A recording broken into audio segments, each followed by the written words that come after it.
ओम गण गणपते नमः। सभी श्रोताओं को वछवारस की हार्दिक शुभकामनाएं।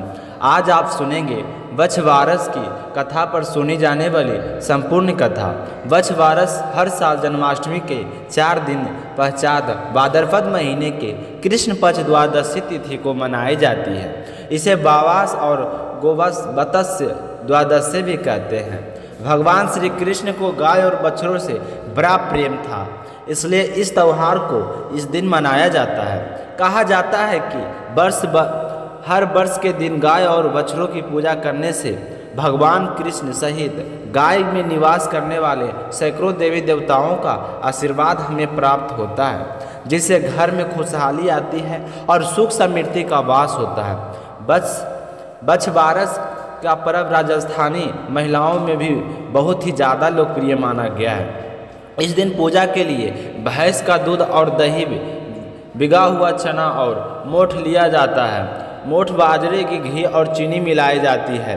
गाय की रोली पर तिलक लगाकर चावल के स्थान पर बजरे से तिल किया जाता है। वायने के लिए एक कटोरी में भिगा हुआ चना, मोठ, बाजरा और रुपई रखे जाते हैं। इस दिन बछड़े वाली गाय की पूजा की जाती है। यदि आप गाय की पूजा नहीं कर सकते हैं तो एक पाटी पर मिट्टी से वर्ष बनाई जाती है और इसके बीच में एक गोल मिट्टी की बाबरी भी बनाई जाती है। उसमें दूध मिला हुआ पानी डालकर उसे भरा जाता है। फिर सारी चीज़ें चढ़ाकर पूजा करते हैं। इसके बाद में रोली दक्षिणा चढ़ाते हैं और स्वयं को भी तिलक करते हैं। हाथ में मोठ और बजरी के दाने लेकर बस एक कहानी सुनी जाती है। तो आइए अब अपने सुनते हैं बस की कहानी, वछवारस की कहानी। शुरुआत करते हैं गणेश जी की कहानी से। बोलिए गणेश भगवान की जय हो। एक समय की बात है, गणेश जी एक छोटे से बालक का रूप धारण करके चिमटी में चावल और चम्मच में दूध लेकर निकले। वे गांव में हर घर जाकर सभी से घर में आवाज़ लगाकर जोर जोर से कह रहे थे कि कोई है जो मुझे खीर बना दे। तो उसकी बात सुनकर सारे लोग हंसने लगे कि भला इतने से चावल और दूध से खीर बनती है। पर गणेश जी तो ऐसे बोलते ही जा रहे थे। उन्होंने किसी की बात को और ध्यान नहीं दिया। तभी उन्होंने देखा कि गाँव के बाहर एक झोपड़ी बनी है, उसके बाहर एक बूढ़ी अम्मा बैठी है। तो उनके पास जाकर बोले कि माँ जी आप मुझे खीर बना दो। तो बूढ़ी अम्मा कहने लगी कि बेटा बना दूंगी। तो उसने चिमटी में से चावल और चम्मच भरा दूध हुआ बूढ़ी अम्मा को दे दिया। तो उसे लेकर वह झोपड़ी के अंदर चली गई। वहाँ जाकर एक छोटा सा पतीला चूल्हे पर चढ़ा दिए। यह देखकर गणेश जी कहने लगे कि माँ जी इतने से पतीले से क्या होगा, कोई बड़ा बर्तन लेकर आओ। तो यह कहने लगे कि बेटा मेरे पास तो कोई बड़ा बर्तन नहीं है। तो गणेश जी कहने लगे कि तुम ध्यान से देखो, तुम्हारे ओबरे में जरूर बड़ा बर्तन पड़ा है। तो उसने गणेश जी के कहे अनुसार अंदर जाकर फिर से देखा तो वहाँ पर एक बड़ी सी कढ़ाई पड़ी थी। तो कढ़ाई को देखते ही उसने सोच लिया कि यह कोई साधारण बालक नहीं है। तो उसने वह कढ़ाई उठाई और चूल्हे पे चढ़ा दी। वह चिमटी के चावल और एक चम्मच दूध उस कढ़ाई में डाल दिए। जैसे ही उफान आता गया तो वह कढ़ाई तो खीर से लबालब हो गई और बहुत ही अच्छी खुशबू आने लगी। खीर बनते ही बुढ़िया ने गणेश जी से कहें कि खीर तो तैयार हो गई है, अब तो भोग लगा ले।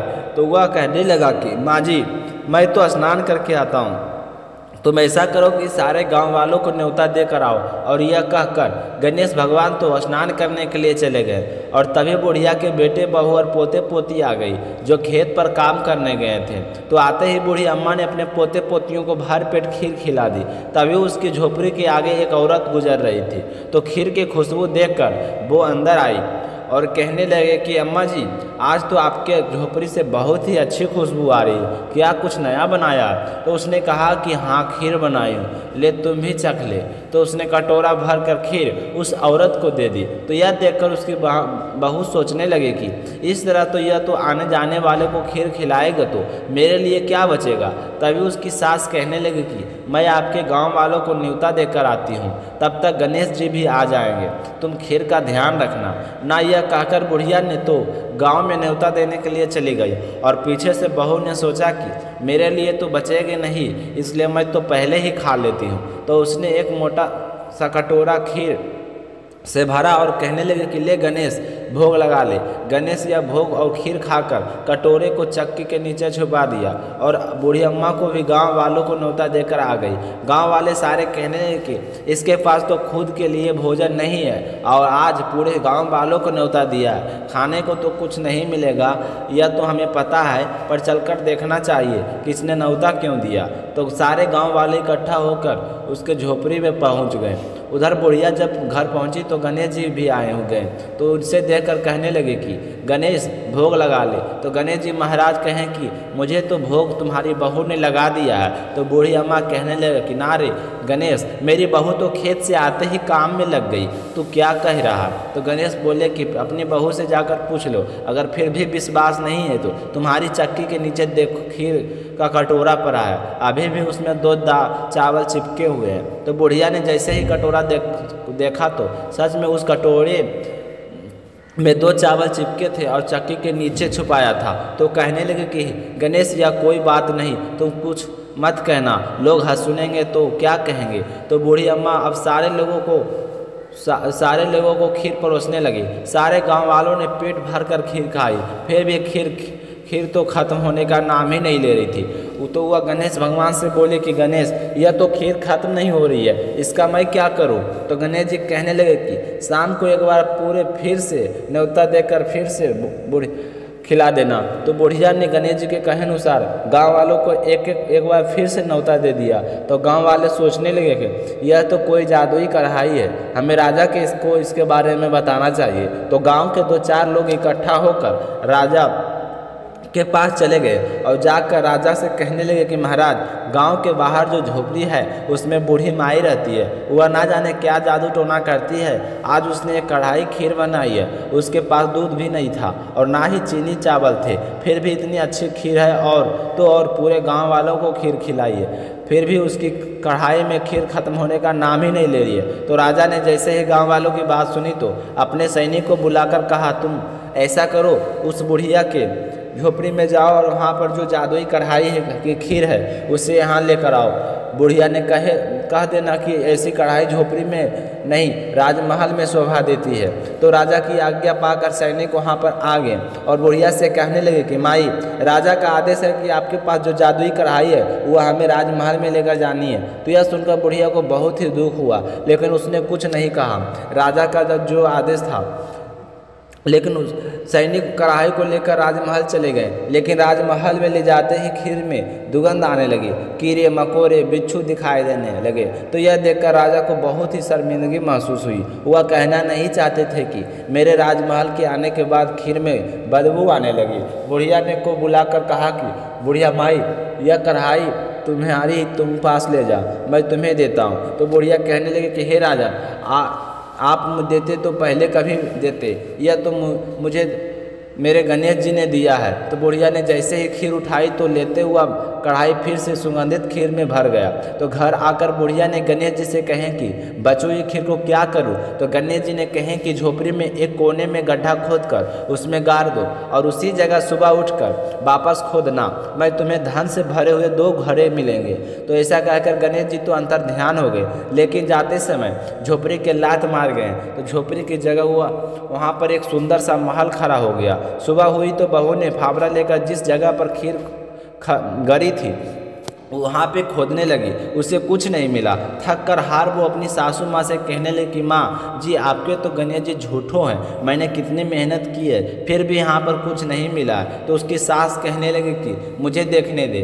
यह कहकर बुढ़िया ने हाथ से मिट्टी उठाई और उठाते ही 2 घड़े टन टन करते हुए धन की आपस में आवाज़ करने लगे। तो सास और बहू मिलकर उन गड्ढों को बाहर निकाला। निकालते ही बहू ने कहा कि सासू माँ, आपके गणेश जी तो साचों में सच्चे हैं, मैं ही झूठी हूँ। तो यह सुनकर उसकी सास कहने लगी कि बेटा, गणेश जी के तो भावना के भूखे हैं, जो भी पूरे श्रद्धा भाव से गणेश जी को याद करता है, गणेश जी उसकी किसी न किसी रूप में आकर मनोकामना अवश्य पूर्ण करते हैं। गणेश जी तो बल बुद्धि के दाता हैं, यह तो तू ही देख रही है कि मैं बरसों से गणेश जी की तपस्या कर रही हूँ। तो गणेश जी ने कैसे एक छोटे बालक में रूप में आकर मेरी मनोकामनाएं पूर्ण कर दी है। तो उसी दिन से बहू भी अपनी सासू माँ के साथ रोजाना गणेश जी की पूजा करने लगी। लगे, गणेश जी भगवान जैसा आपने बुढ़िया को दिया वैसा सबको देना, कहानी कहने वाले को, हुंकार भरने वाले को और कहानी सुनने वाले को सबकी मनोकामनाएं पूर्ण करना। प्रेम से बोलिए गणेश जी महाराज की जय हो। अब सुनेंगे बस बारस की कथा। बहुत समय पहले की बात है। एक गांव में एक साहूकार अपने 7 बेटों और पोतों के साथ रहा करता था। उस साहूकार ने गांव में एक तालाब बनवाया था। तालाब बनाए हुए सालों बीत गए थे, लेकिन उसमें पानी नहीं भरा तो साहूकार चिंतित हो गया कि मैंने इतने रुपये खर्च करके आने जाने वाले के लिए, गांव वाले की सुख सुविधा के लिए तालाब बनाया था, फिर भी इसमें आज तक पानी नहीं भरा। ऐसी मुझसे कौन सी गलती हो गई जिसकी वजह से सालों से यह तालाब सूखा पड़ा है। तो यह सोचकर साहूकार एक विद्वान पंडित के पास गया और इसका कारण पूछा तो पंडित ने कहा कि इस तालाब में तो तभी पानी भरेगा अगर तुम अपने बड़े बेटे की बलि दो या फिर अपने बड़े पोते को बलि दो। तो साहूकार ने सोचा कि बड़े बेटे की बलि तो कैसे दो, मेरे बड़े बेटे के 3 बेटे हैं, बड़े पोते की बलि दे देता हूँ। तो यह सोचकर साहूकार ने अपनी बड़ी बहू को पीहर भेज दिया और पीछे से अपने बड़े पोते की बलि दे दी। तो बलि देते ही बादल गरजते बरसते आए और तालाब पूरा लबालब भर गया। इसके बाद में बछवारस का त्यौहार आया तो सभी ने कहा कि साहूकार जी अब की बार तो अपना तालाब भर गया, इसकी पूजा करने चलते हैं। तो साहूकार अपने परिवार के साथ तालाब की पूजा करने गया और घर पर दासी से कहा गया कि तुम गमला को पकड़ लेना। तो गहला मतलब होता है कि गेहूं के धान से। तो दासी समझ नहीं पाई। उनके घर पर एक गाय थी, उसके बछड़ों का नाम था गहला। तो दासी ने सोचा कि हो सकता है बछड़े को पकाने के लिए बोला तो उसी को कोई पूजा करेंगे। तो उसने उस बछड़े को पका दिया। बड़े बेटे पत्नी पीहर गई थी तो वह वर्ष बारस का व्रत कथा करती थी। जब उसने यह समाचार सुना कि मेरे ससुर का बनाया हुआ तालाब पानी में भर गया तो वह बहुत ही खुश हुई और सोचने लगे कि अब की बार मैं तो पूजा उसी तालाब में जाकर करूँगी। तो उसने बारस का व्रत रखा और अपने ससुर के तालाब पर आ गई। वहाँ आकर अपने अच्छी तरह से बारस की पूजा अर्चना की और अपने बेटों की लाड़ते हुए उसे अचानक से बड़े बेटे की याद आई। वहाँ पर सास ससुर और उनके पति गांव वाले भी उपस्थित थे।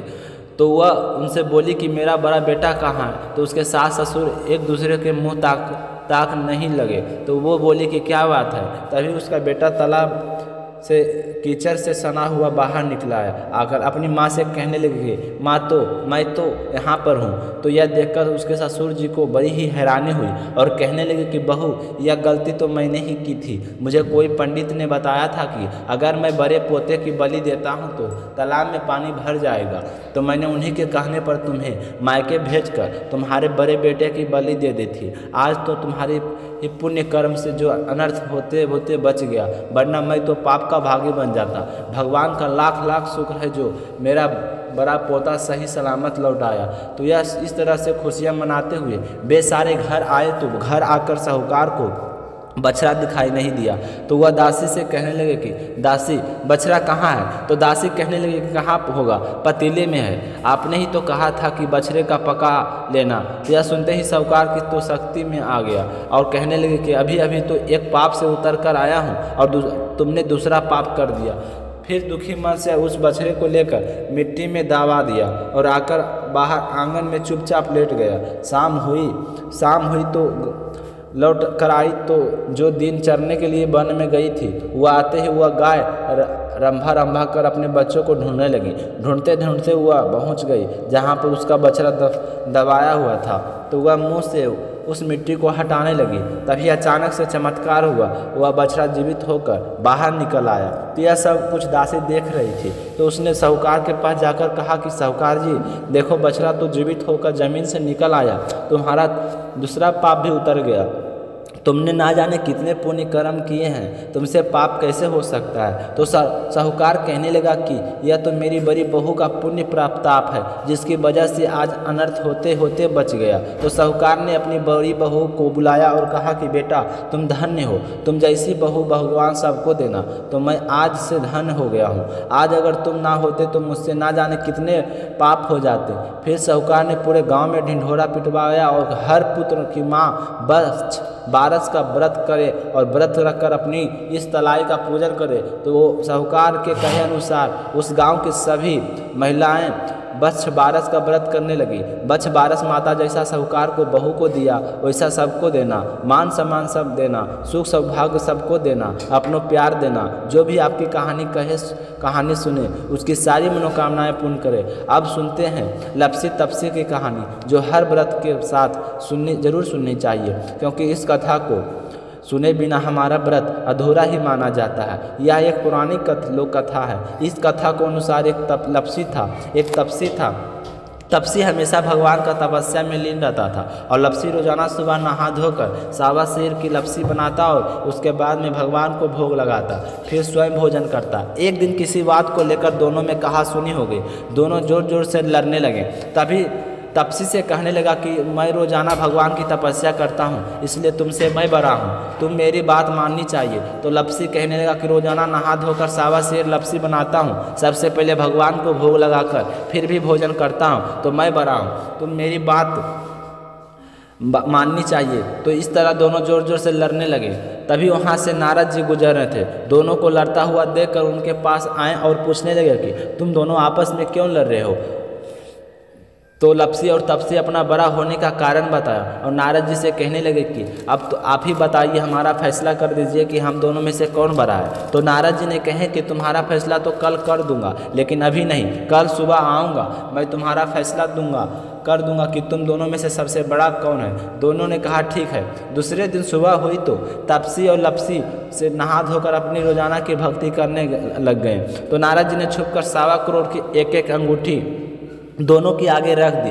तपसी ने जैसे ही उस अंगूठी को देखा तो चुपचाप उठाकर अपने पैरों के नीचे दबा ली, लेकिन लपसी की नज़र अंगूठी पर पड़ी, लेकिन उसने ध्यान नहीं दिया। उसने सिर्फ लापसी बनाई और भगवान को भोग लगाया और फिर स्वयं भोजन करने लग गया। तभी नारद जी वहाँ पर आ गए। तो देखते ही दोनों ने पूछा कि अब बताओ हम में से दोनों में से कौन बड़ा है। आपने कहा था कि कल सुबह फैसला कल दूंगा। नारद जी ने कहे कि मैंने तो फैसला कर दिया। तपसी की ओर इशारा करते हुए कहा कि तुम खड़े हो जाओ। तो जैसे ही तपसी खड़ा हुआ तो उसके पैर के नीचे दबी हुई अंगूठी दिखाई पड़ी। तो नारद जी ने तपसी से कहा कि तपस्या तो तुम इतनी करते हो, तपस्या फिर भी तुम्हारी चोरी करने की आदत नहीं गई है। तुम कहते हैं कि तुम तपस्या करते हो और तुम सबसे बड़े हो। मैंने ही तुम दोनों के आगे एक एक अंगूठी गिराई थी। तुम्हारा ध्यान तो जैसे ही अंगूठी की ओर गया तो तुमने तपस्या को छोड़कर अंगूठी उठाई और अपने नीचे दबा कर बैठ गई। और लपसी का ध्यान अंगूठी की ओर गया, फिर भी उसने नज़रअंदाज करके अपना रोजाना के काम में ध्यान रखा। लपसी बनाकर पहले भगवान को भोग लगाया और फिर स्वयं भोजन करने लगा। इससे अंगूठी से कुछ लेना देना नहीं था, इसलिए यह बड़ा हुआ। तो तपसी शर्मिंदा होकर माफ़ी मांगने लगा। उसने कहा कि महाराज, मुझसे गलती हो गई है, अब आप ही मुझे बताइए कि मेरी तपस्या का फल कैसे मिलेगा। मैंने बहुत ही कठिन तपस्या की है। मैं आपसे वादा करता हूँ कि आज के बाद कभी भी चोरी नहीं करूँगा।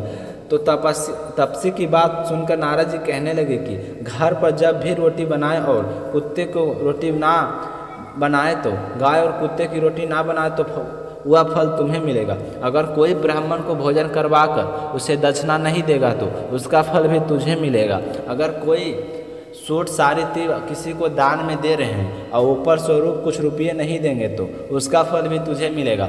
अगर कोई दिए से दिया जलाएगा तो उसका फल भी तुझे मिलेगा। अगर कोई व्रत में सारी कहानी सुन ले और लपसी तपसी की कहानी ना सुने तो उस व्रत का फल भी तुम्हें मिलेगा।